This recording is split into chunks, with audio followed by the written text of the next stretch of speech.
ప్రేమించిన వాళ్ళతో కలిసి బ్రతకాలని ఎవరైనా అనుకుంటారు. ఒక లైలా మజ్ను, సలీం అనార్కలి, దేవదాస్ పార్వతి ఇలాంటి గొప్ప గొప్ప లవ్ స్టోరీస్ అందరం వినే ఉంటాం. మనం చెప్పుకోబోయే లవ్ స్టోరీ కూడా దానికి ఏ మాత్రం తక్కువ కాదు. ఆ గొప్ప గొప్ప వ్యక్తులకి సరితూగుతారు ఈ ప్రేమికులు. ఈ జనరేషన్లో మనసిచ్చామా వాడుకొని వదిలేసామా అనుకునే వాళ్ళు మాత్రమే ఉన్నారు అనుకుంటే మన పొరపాటే. ఎందుకంటే నిజమైన ప్రేమికులు కూడా ఉన్నారు. ఎంతలా అంటే ప్రేమించిన అమ్మాయి కోసం ఎంతకైనా తెగించాడు ఆ యువకుడు. ఆమె కోసం ఎంత కష్టమైనా ప్రేమతో భరిస్తానని చెప్తూ కష్టాలని అనుభవించాడు. అతని పేరు రెహమాన్. అతను ప్రేమించిన అమ్మాయి పేరు సజిత. వీళ్ళ ప్రేమకి కులం మతం అడ్డొచ్చింది. అయినా సరే వాళ్ళ ప్రేమని కాపాడుకోవాలనుకున్నారు, కలిసి బ్రతకాలనుకున్నారు. దానికోసం వాళ్ళ ప్రాణాలను సైతం రిస్క్ లో పెట్టారు. ఈ లవ్ స్టోరీ వింటే మీరు కూడా షాక్ అవ్వడం ఖాయం. ఇంకెందుకు లేట్, వీరి ప్రేమ కథా చిత్రంలోకి వెళ్దాం పదండి.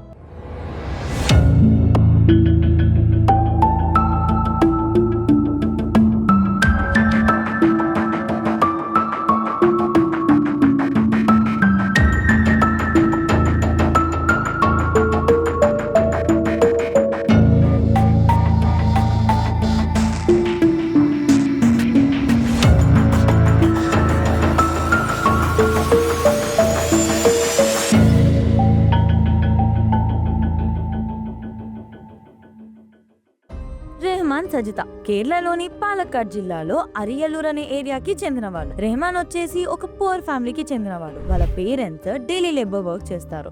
తనకు ఒక అన్న ఇంకా చెల్లి ఉన్నారు. తను బేసిక్ గా ఒక ఎలక్ట్రీషియన్. ఫ్యాన్ రిపేర్ నుంచి కరెంట్ పోల్ రిపేర్ వరకు ఏదున్నా కూడా ఇట్టే సాల్వ్ చేస్తాడు. ఎన్ని పనులు చేసినప్పటికీ తన ఇన్కమ్ మాత్రం చాలా తక్కువ. ఆ ఇన్కమ్ లోనే అడ్జస్ట్ అవుతూ లైఫ్ ని లీడ్ చేస్తున్నాడు. సజిత వాళ్ళు అలా కాదు, ఒక మిడిల్ క్లాస్ ఫ్యామిలీకి చెందిన అమ్మాయి. తనకి ఒక అక్క ఇంకా తమ్ముడు ఉన్నారు. ఇది ఇలా ఉండగా సజిత ఒక రోజు రెహమాన్ వాళ్ళ షాప్ కి తన ఐరన్ బాక్స్ పని చేయట్లేదని చెప్పి చెక్ చేయమని అడగడానికి వచ్చింది. వాళ్ళు అక్కడే మొదటి చూపులోనే ఇష్టపడ్డారు. సజిత ఐరన్ బాక్స్ రిపేర్ పేరుతో ఊరికే రెహమాన్ వాళ్ళ షాప్ కి వస్తూ ఉండేది. అండ్ వీళ్ళిద్దరి మధ్య పరిచయం ప్రేమగా మారింది. సజితాని కూడా చూడడం కోసం ఛాన్స్ దొరికిన ప్రతిసారి రెహమాన్ సైకిల్ వేసుకుని సజిత వాళ్ళ ఇంటి ముందు తిరుగుతూ ఉండేవాడు. వీళ్ళిద్దరి ఇళ్ల మధ్య దూరం 10 ఇళ్ళు మాత్రమే. రోజులు గడిచే కొద్దీ సజితకి రెహమాన్ పైన ప్రేమ చాలా ఎక్కువైపోయింది. దీంతో వాళ్ళ లవ్ స్టోరీ మరింత స్ట్రాంగ్ అయిపోయింది. ఇది ఇలా ఉండగా సజిత వాళ్ళ ఫాదర్ కి ఆ వీధిలో చాలా మంచి పేరు ఉంది. కారణం లేకుండా ఇంటికి వస్తే కాళ్ళు చేతులు ఇరగొట్టేస్తారు. అండ్ ఆ కాలనీలో ఒక పెద్ద మంచి తరహాగా వ్యవహరిస్తారు. ఆ కాలనీలో ఉన్న వాళ్ళందరికీ కూడా సజిత వాళ్ళ ఫాదర్ అంటే భయం ఇంకా రెస్పెక్ట్ కూడా. దీంతో వీళ్ళిద్దరూ 2 ఇయర్స్ పాటు భయంగానే ప్రేమించుకున్నారు. ఈ 2 ఇయర్స్ స్పాన్ లో ఒకరిని విడిచి ఒకరు బతకలేనంతగా దగ్గరయ్యారు. కానీ ఏదైనా ఒక విషయాన్ని చాలా రోజులు దాపెట్టలేం కదా, ఎప్పుడో ఒకప్పుడు బయటపడక తప్పదు. అదే జరిగింది. సజిత యొక్క కదలికలపై వాళ్ళ అక్కకి డౌట్ వచ్చింది. కానీ రెహమాన్ ని లవ్ చేస్తున్న విషయం మాత్రం బయటపడలేదు. దీంతో ఈ జంట మరింత కాన్షియస్ అయిపోయి వాళ్ళ ప్రేమ విషయం మూడో మనిషికి కూడా తెలియకుండా చాలా జాగ్రత్త పడ్డారు. సజిత తన ప్రేమ విషయం వాళ్ళ ఫ్రెండ్స్ కి కూడా చెప్పలేదు. ఎందుకు అంటే రెహమాన్ కులం మతం వేరు, తను ఒక పేద కుటుంబానికి చెందినవాడు. ఈ విషయం వాళ్ళ ఫ్రెండ్స్ కి తెలిస్తే తనని చూసి నవ్వుతారేమో అనుకుంది. అండ్ అంతేకాకుండా తన ప్రేమ విషయం వెళ్ళి వాళ్ళ నాన్నకి ఇక్కడ చెప్పేస్తారేమో అని భయపడింది కూడా. అలా చూస్తుండగానే సజిత టర్న్ 18. తనకి ఇంట్లో పెళ్లి సంబంధాలు చూడడం కూడా మొదలు పెట్టారు. దీంతో రెహమాన్ తనకి ఎక్కడ దక్కడేమో అని భయపడింది సజిత. అండ్ రెహమాన్ కూడా అంతే. సజితాని వేరే వాళ్ళకిచ్చి పెళ్లి చేస్తే అతను ఏమైపోతాడో అని మదన పడ్డాడు. అప్పట్లో ఎవరితోనైనా ఫోన్ మాట్లాడాలి అంటే కాయిన్ బాక్సే ఉండేది.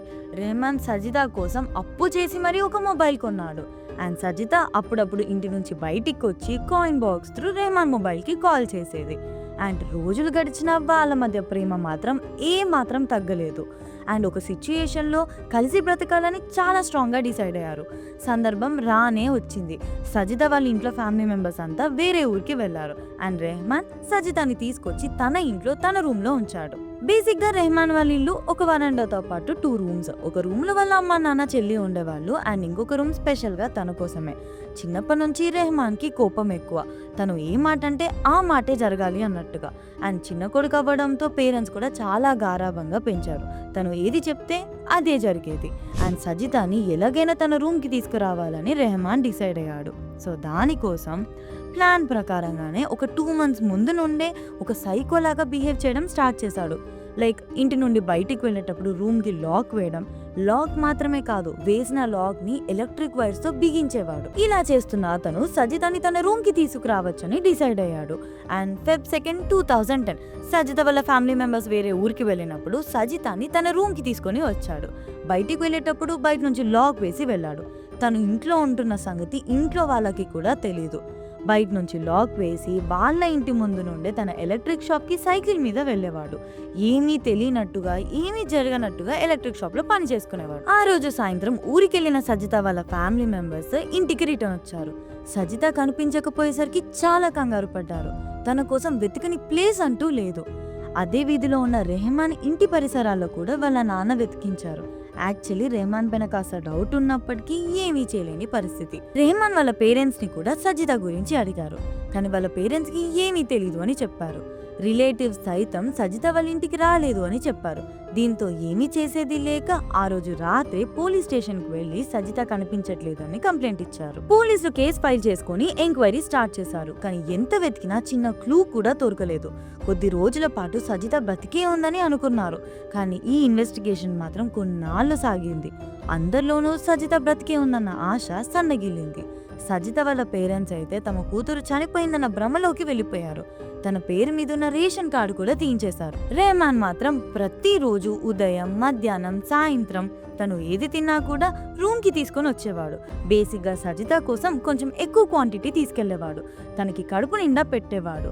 అండ్ తను మాత్రం కొంచెమే తినేవాడు. మరీ అంతగా అవసరం అయితే బయటికి వెళ్లి తినేవాడు. అలాగే సజితకి నచ్చినవి బయట నుంచి తీసుకొచ్చేవాడు. రెహమాన్ వాళ్ళ పేరెంట్స్ అంటారా, నెలలో 25 డేస్ కూలీ పని మీద బయటికి వెళ్లేవారు. అండ్ వాళ్ళ చెల్లి రోజు స్కూల్కి వెళ్లి ఇంటికి వచ్చాక కాసేపు రెస్ట్ తీసుకునేది. సజితకి రూమ్ లో బోర్ కొట్టకుండా ఉండడం కోసం బుక్స్ తీసుకెళ్లేవాడు. అండ్ అంతేకాకుండా తన కోసం స్పెషల్ గా రూమ్ లో టీవీ కూడా ఏర్పాటు చేశాడు. కానీ బయటికి ఎప్పుడు వెళ్ళినా మర్చిపోకుండా లాక్ వేసుకొని వెళ్ళేవాడు. అండ్ సజిత వాష్రూమ్ లాంటివి యూజ్ చేసుకోవడం కోసం తన రూమ్ లో ఇంటి వెనుక వైపు ఉన్న కిటికీ ఒక గ్రిల్స్ కట్ చేశాడు. రోజు మార్నింగ్ 4 o'clock సజిత ఆ వేలో బయటికి వెళ్ళి వాష్రూమ్కి వెళ్ళి స్నానం చేసుకొని మళ్ళీ అదే వేలో రిటర్న్ వచ్చేది. బేసిక్గా రెహమాన్ వాళ్ళ ఇంటి వెనుక అంత ఓపెన్ ప్లేస్ అవ్వడంతో, ఎటువంటి ఇల్లు అటువైపు లేకపోవడంతో తనని ఎవ్వరూ కనిపెట్టలేదు. 1-2 సార్లు రెహమాన్ వాళ్ళ చెల్లి ఆ రూమ్ లోకి వెళ్ళడానికి ట్రై చేసింది. రెహమాన్ ఆమెకి అడ్డుగా నిలిచాడు. యాక్చువల్లీ ఆమెని కొట్టాడు కూడా. వీడేంటి పిచ్చోడ్లా బిహేవ్ చేస్తున్నాడు అని అనుకుంది. అండ్ రెహమాన్ వాళ్ళ పేరెంట్స్ చెల్లిని కొట్టినందుకు అతన్ని తిట్టారు కూడా. అండ్ అప్పటి నుంచి రెహమాన్ జోలికి వెళ్ళడం ఆపేశారు. అండ్ రెహమాన్ కావాల్సింది కూడా అదే కదా. ఇలా 2010 నుంచి 11 years పాటు అంటే 2021 వరకు తన ప్రియురాల్ని తన గదిలోనే ఉంచాడు. రెహమాన్ వాళ్ళ ఇంటికి సజిత వాళ్ళ ఇంటికి 10 ఇళ్ళు దూరం మాత్రమే. ఈ 11 years లో ఆ 10 ఇళ్ళు పక్కన పెడితే రెహమాన్ ఇంట్లో ఉన్న ఫ్యామిలీ మెంబర్స్ కి కూడా ఆ గదిలో ఒక అమ్మాయి ఉంటున్న సంగతి కనిపెట్టలేకపోయారు. ఇంతవరకు బాగానే ఉంది. ఒకటే గదిలో అన్ని ఇయర్స్ ఉండేసరికి సజిత ఇక అక్కడ ఉండలేకపోయింది. ఒక జైలు మాదిరిగా అదే రూమ్ లో ఉండేసరికి తను అనారోగ్యానికి కూడా గురైంది. దీంతో రెహమాన్ సజితాని పక్కనే ఉన్న నెమరానే టౌన్ కి షిఫ్ట్ చేశాడు. అక్కడే ఒక రూమ్ తీసుకొని ఇద్దరు కలిసి బ్రతకడం స్టార్ట్ చేశారు. అయితే రెహమాన్ ఇక్కడే ఒక చిన్న తప్పు చేశాడు. బేసిక్ గా తను ఇంటి నుండి వెళ్ళిపోయేటప్పుడు ఒక్క మాట కూడా ఇంట్లో ఎవ్వరికి చెప్పకుండా వచ్చేసాడు. అసలే రెహమాన్ ఇంట్లో చిన్న కొడుకు అవ్వడంతో తనని చాలా గారాబంగా పెంచిన వాళ్ళ నాన్న తను ఎక్కడున్నాడో అన్న మనోవేదనతో చనిపోయాడు. బేసిక్ గా వాళ్ళ పెద్ద కొడుకు ఇంట్లో ఉన్న పేరెంట్స్ తో గొడవ పెట్టుకుని తన అత్తారింట్లో కాపురం పెట్టేశాడు. పెద్ద కొడుకు లేకపోయినా చిన్న కొడుకు ఉన్నాడు అన్న ధైర్యంతో బ్రతికిన ఆ గుండె సడన్ గా రెహమాన్ చెప్ప పెట్టకుండా వెళ్ళిపోయేసరికి అతను ఏమైపోయాడో, ఎక్కడున్నాడో అన్న బాధతో మంచానికి ప్రాణాలు విడిచిపెట్టాడు. రెహమాన్ వాళ్ళ అమ్మ ఇంకా చెల్లి పోలీస్ స్టేషన్ లో రెహమాన్ కనిపించట్లేదంటూ కంప్లైంట్ అయితే ఇచ్చారు. పోలీసులు వెతకని చోటంటూ లేదు. నెల రోజులైనా ఎటువంటి లాభం లేకుండా పోయింది. ఇలా ఒక 3 months గడిచిపోయాయి. నెమరాలో తనని ఎవరూ గుర్తుపట్టకుండా జుట్టుని చిన్నగా కత్తిరించుకొని మంచి బట్టలు వేసుకొని తన స్టైల్ని మొత్తానికే మార్చేశాడు రెహమాన్.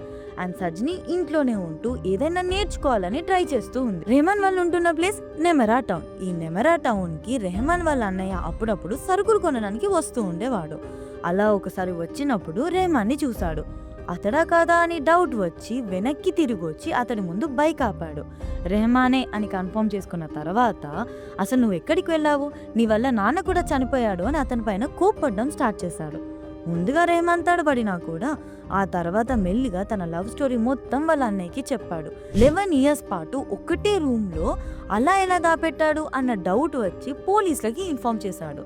అండ్ పోలీసులు ఇమ్మీడియట్గా సజితాని ఇంకా రెహమాన్ని పోలీస్ స్టేషన్కి పిలిపించారు. ప్రెస్ కాన్ఫరెన్స్ కూడా పెట్టారు.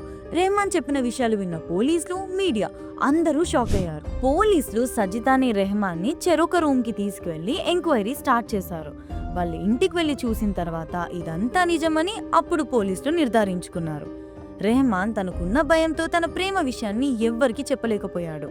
అండ్ సజిత మీదున్న ప్రేమతో తనని వదులుకోలేకపోయాడు. బేసిక్గా వీళ్ళు మేజర్స్ అవ్వడంతో తనని తీసుకెళ్తామని వాళ్ళ పేరెంట్స్ చెప్పినప్పటికీ సజితాని మాత్రం పంపించలేదు. కోర్టు నుంచి తీర్పు వచ్చేంత వరకు సజితాని గవర్నమెంట్ విమెన్స్ కేర్ సెంటర్లో ఉంచారు. పెద్దవాళ్ళు తమ ప్రేమని ఒప్పుకోరు అండ్ ఎక్కడ వాళ్ళిద్దరిని విడదీస్తారో అన్న భయంతో ఇదంతా చేశామని రెహమాన్ ఒప్పుకున్నాడు. ఈ వ్యవహారం అంతా కోర్టు మెట్లెక్కింది. అక్కడున్న న్యాయమూర్తి సజిత మేజర్ అవ్వడంతో తనతో ప్రైవేట్గా మాట్లాడింది. నీకు నీ పేరెంట్స్తో ఉండడం ఇష్టమా లేదా రెహమాన్తో ఉండడం ఇష్టమా అని అడిగింది. సజిత నాకు రెహమాన్తోనే ఉండడం ఇష్టమని తేల్చేసింది. దాంతో న్యాయమూర్తి వీళ్ళు మేజర్స్ అవ్వడంతో వీళ్ళ పెళ్లికి ఎటువంటి ఆబ్జెక్షన్ పేరెంట్స్ చెప్పకూడదు అని చెప్పింది. అండ్ వీళ్ళ ప్రేమలో ఉన్న నిజాయితీని వాళ్ళు అర్థం చేసుకోవాలి అని కూడా చెప్పింది. అండ్ తన కూతురు బతికే ఉంది, అంతే చాలు అని అంటూ సజిత వాళ్ళ పేరెంట్స్ తన జీవితం తన ఇష్టమని అన్నారు. మొత్తానికి ఈ 11 ఇయర్స్ సీక్రెట్ స్టోరీకి ఒక హ్యాపీ ఎండింగ్ దొరికింది. వీళ్ళిప్పుడు ఇద్దరు అఫీషియల్ గా వైఫ్ అండ్ హస్బెండ్ లాగా హ్యాపీగా లైఫ్ ని లీడ్ చేస్తున్నారు. అండ్ ఇంకో మాట, ఈ 11 ఇయర్స్ లో సజితాని ఒక్క మాట అనలేదంట. కంటికి రెప్పలా, కన్న తల్లిలా, ఇంకా చెప్పాలి అంటే ఒక యువరాణిలా చూసుకున్నాడని సజిత చెప్తుంది. యాక్చువల్లీ ఇలాంటి లవ్ స్టోరీస్ ఈ మధ్య కాలంలో ఉన్నాయంటే చాలా రేర్గా అనిపిస్తుంది కదా. ఇలాంటి ఇంట్రెస్టింగ్ స్టోరీస్ కోసం ఇంకా క్రైమ్ స్టోరీస్ కోసం మన ఛానల్ని సబ్స్క్రైబ్ చేసుకోవడం మర్చిపోకండి.